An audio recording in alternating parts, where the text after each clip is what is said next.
नमस्ते बच्चों, स्वागत है आपका एक बार फिर से इम्पोर्टेंट प्रीवियस ईयर क्वेश्चन की सीरीज में, यानी कि 40 सीरीज में।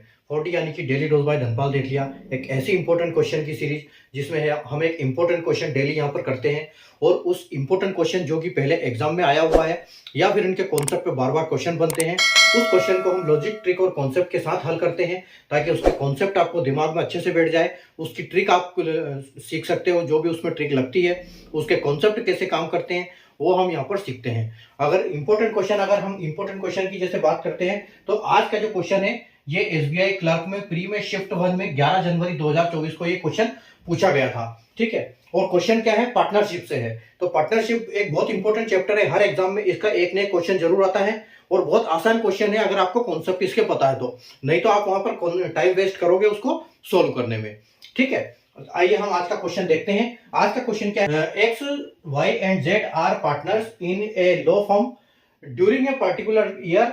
X receive 1/4 of the profit, Y receive 1/3 of the profit and Z receive the profit remaining ₹20,000। How much did Y receive. ठीक है, क्या बोला गया है कि एक्स वाई जेड एक पार्टनरशिप करते हैं एक लॉ फर्म में। ठीक है, तो इनका बिजनेस होता है एक लॉ फर्म का। तो एक किसी पार्टिकुलर साल में ये क्या करते हैं, एक्स को जो जितना प्रॉफिट बनता है, एक्स को कितना मिलता है, एक्स को 1/4 मिलता है। ठीक है, एक्स को 1/4 मिलता है और जो वाई को कितना मिलता है, वाई को मिलता है 1/3। ठीक है, और जो जेड को प्रॉफिट मिलता है वो कितना मिलता है, वो जो बचा हुआ वो जेड को मिलता है और वो जो बचा हुआ अमाउंट है वो 20,000 है। ठीक है, तो आपसे पूछा यह गया है कि वाई को उसमें से कितना मिला। ठीक है, तो देखो अब यहां पर क्या मिलता है कि अगर हम x की बात करें तो x को कितना मिलता मेरा 1/1/4। ठीक है, वन को इसको कितना मिला है 1/4 x को। ठीक है, y को कितना मिला है, तो y की अगर ये बात कर रहे हैं तो y 1/3 मिला है, यानी कि 1/3। ठीक है, और जो z को मिला है वो क्या कितना मिला है, z को मिला है जो बैलेंस बचा है वो, यानी कि रिमेनिंग लास्ट का, उसको मिला है 20,000 रुपए। ठीक है, तो 20 जेड का तो हमको बता दिया कि 20,000 मिला है। ठीक है, और x को मिला है 1/4, y को मिला है 1/3। ठीक है, तो देखो यहां पर क्या होता है, यहां पर हम इसको परसेंटेज में चेंज कर देते हैं। अगर हम इसको बोलते हैं 1/4 को परसेंटेज में क्या कन्वर्ट करेंगे तो कितना होगा, ये होगा 25%। ठीक है, 1/4 यानी कि 25% और 1/3 यानी कि 1/3 होता है 33.33%। ठीक है, 33%। और अगर आपको ये कन्वर्ट करना नहीं आता है तो परसेंटेज की उसमें जाइए आप, जैसे प्लेलिस्ट में जाओगे वहां परसेंटेज की मैंने कई सारी क्लास करवा रखी है, टोटल 30 क्लास करवा रखी है परसेंटेज के ऊपर। तो आपको परसेंटेज की जो हम ट्रिक लगाते हैं ये सब वहां पर सीखने को मिल जाएगी। उससे रिलेटेड मैंने कई सारे क्वेश्चन भी कराए हैं कि जितने टाइप्स बन जाते हैं परसेंटेज के ऊपर सारे मैंने क्वेश्चन करवा रखे हैं, लगभग 150 से ऊपर क्वेश्चन है। ठीक है, तो आप परसेंटेज की वहां डिटेल में सीख सकते हो। फिलहाल देखो 1/4 को हम 25% बोलते हैं और 1/3 को हम 33.33 बोलते हैं। ठीक है, और अगर हम परसेंटेज की टोटल बात करें तो परसेंटेज अपने आप में हमेशा क्या होता है, 100 होता है। ठीक है, 100 होता है। अब देखो ये 25% और ये 33%, तो इनको जो अगर आप जोड़ोगे तो इसमें से माइनस करोगे तो जो बचा हुआ है वो परसेंटेज क्या होगा, वो होगा 2,000 का परसेंटेज, यानी कि उतना जो बचा हुआ है वो मिला है जेड को। ठीक है, तो देखो 25 और 33, तो 25 और 33 कितना है, 25 और 25 50 और 8। ठीक है, यानी कि ये है 58%, 58.33%। ठीक है, तो अगर हम 100 में से ये अपना 100% है, अगर अपन 58.33 इसमें से माइनस कर देते हैं। ठीक है, 33 इसमें से माइनस कर देते तो देखो कितना बचेगा, 10 में से 3 जाएगा तो यहां पर 7 बचेगा, 9 में से 3 जाएगा तो यहां पर 6 बचेगा, और पॉइंट उसके बाद यहाँ फिर 9 है तो 9 में से 8 जाएगा, तो 9 में से अगर 8 गया तो आपके पास बचेगा 1, और यहां पर भी 9 है, 9 में से 5 जाएगा तो आपके पास बचेगा 4। ठीक है, यानी कि 41.67%। ठीक है, 100% में से हमने 58.33% माइनस कर दिया तो हमको मिला 41.67%। तो अगर आपको इसकी फ्रैक्शन वैल्यू नहीं पता है तो इसकी फ्रैक्शन वैल्यू निकालने का क्या तरीका है वो मैं आपको बताता हूं। ठीक है, तो 41 को हम जो 67% है ना, ये 67% को हम 66 बोल सकते हैं, क्योंकि जब हम इसको दो फिगर पॉइंट डेसिमल के बाद जब दो राउंड फिगर राउंड ऑफ करते हैं तब ये 7 हो जाता है, नहीं तो ये क्या है, ये रिपीटिंग डेसिमल है। ठीक है, यानी कि ये 6 रिपीट होता रहेगा। तो हम यहाँ पर बोल सकते हैं कि ये जो 41 है ये क्या है, इसको हम 41.66% भी बोल सकते हैं, क्योंकि ये रिपीटिंग है। ठीक है, रिपीटिंग डेसिमल है। ठीक है, और फिक्स पैटर्न में रिपीट हो रहा है यानी कि 6666, ठीक है। तो हम इसको बोल सकते हैं। तो अगर आप इसको, आपको इसकी फ्रैक्शन वैल्यू कैसे निकालोगे वो आपको पता नहीं है, ठीक है। तो फ्रैक्शन वैल्यू निकालने का एक बहुत आसान तरीका है, ठीक है। इसको सबसे पहले तोड़ दो आप, ठीक है। इसको कैसे हम तोड़ सकते हैं, इसको तोड़ सकते हैं हम 25% में, ठीक है। 25% में तोड़ सकते हैं, और 25% अगर इसमें से आप माइनस कर दोगे तो आपके पास बचेगा 16.66%, ठीक है। इसको आप तोड़ दो, 41.66 को 25 और 16 में तोड़ दो, ठीक है। और हम इसको 25 को क्या बोल सकते हैं, 25 को जैसे मैंने यहां बताया था, 25 को हम बोल सकते हैं 1/4, ठीक है। तो 25 को हम बोल सकते हैं 1/4, और अगर इसको बोलते हैं हम 16 को क्या बोल सकते हैं, 16.66 को क्या हम बोल सकते हैं, देखो 1/3 को हम बोल सकते हैं 33.33। अगर 33.33 का आधा करेंगे तो आपको मिलेगा 16.66, यानी कि हम इसको बोल सकते हैं 1/6, ठीक है। ये है फ्रैक्शन वैल्यू इनकी। तो आप इसको ऐसे करो, आप इनको इसकी फ्रैक्शन वैल्यू बनाने के लिए इसको आप एलसीएम ले लो, ठीक है। तो अगर आप इनका एलसीएम लोगे तो इनको दोनों को ऐड करना है अभी, ठीक है। यहां हमने दोनों को तोड़ दिया, इनकी फ्रैक्शन वैल्यू बने, अब वापस इन दोनों को हम मर्ज कर देते हैं, ठीक है। तो देखो ये 1 और ये 1/6, जब आप इनको ऐड करोगे तो इनको इनका एलसीएम लेना पड़ेगा, ठीक है। तो जब इनका एलसीएम लोगे तो क्या बनेगा आपके पास, एलसीएम आपका बनेगा 6, यानी कि यहाँ पर आ जाएगा 12 एलसीएम, ठीक है।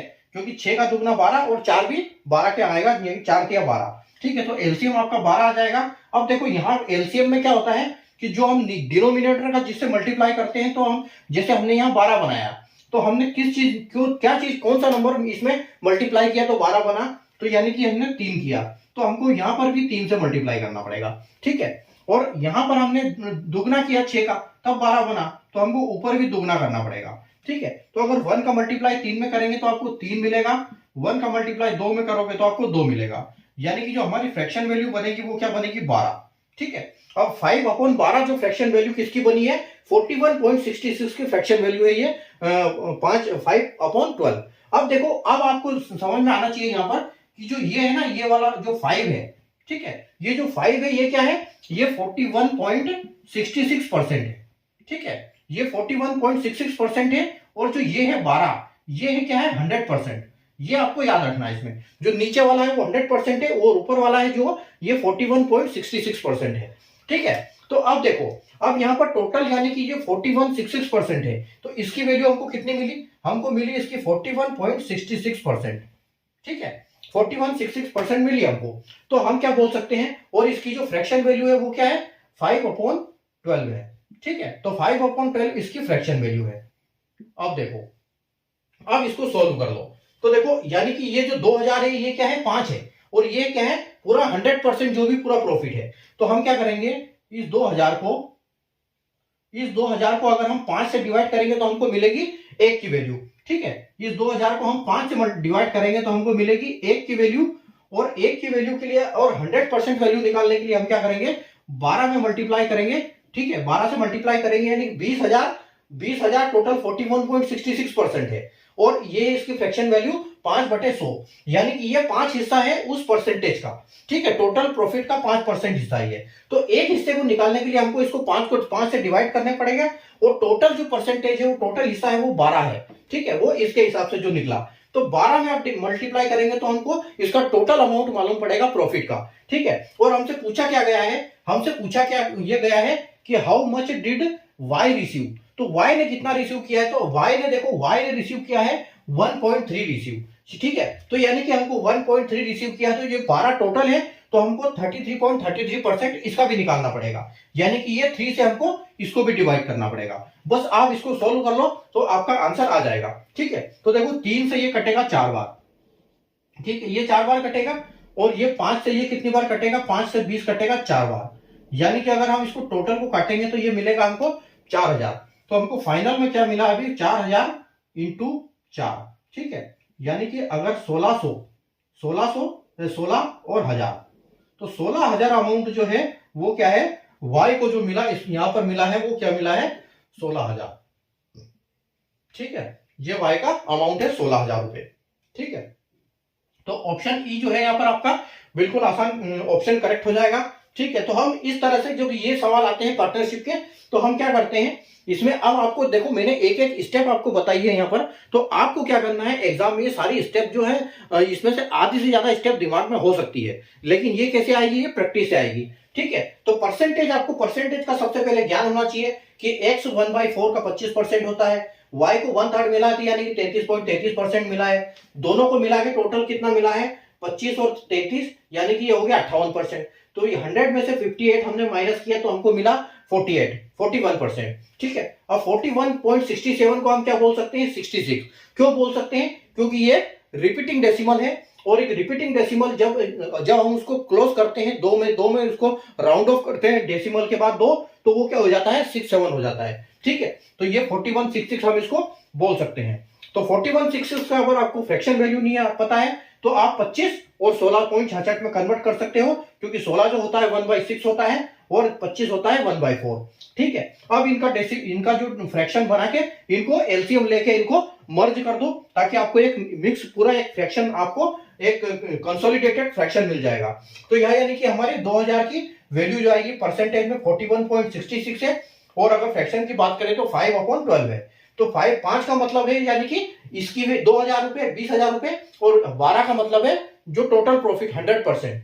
ठीक है, अगर आप इसको 100% पे निकालना चाहें तो आप इसको, अगर आप इसको 3 से डिवाइड नहीं करते हो तो आपको 100% मिल जाता है। ठीक है, अगर आप ऐसे बात करोगे, देखो 16 की 48 होता है, अगर हमने इसको 3 से डिवाइड किया तब हमको 16 मिला है। ठीक है, 3 से डिवाइड कर दिया तो 16 मिला, अगर इसको 3 से डिवाइड नहीं करते हमको तो 48,000 मिलता है, यानी कि 48,000 इनका टोटल अमाउंट है। ठीक है, वो भी आप निकाल सकते हो। फिलहाल हमसे क्वेश्चन में ये पूछा है, हमने ये निकाल दिया है।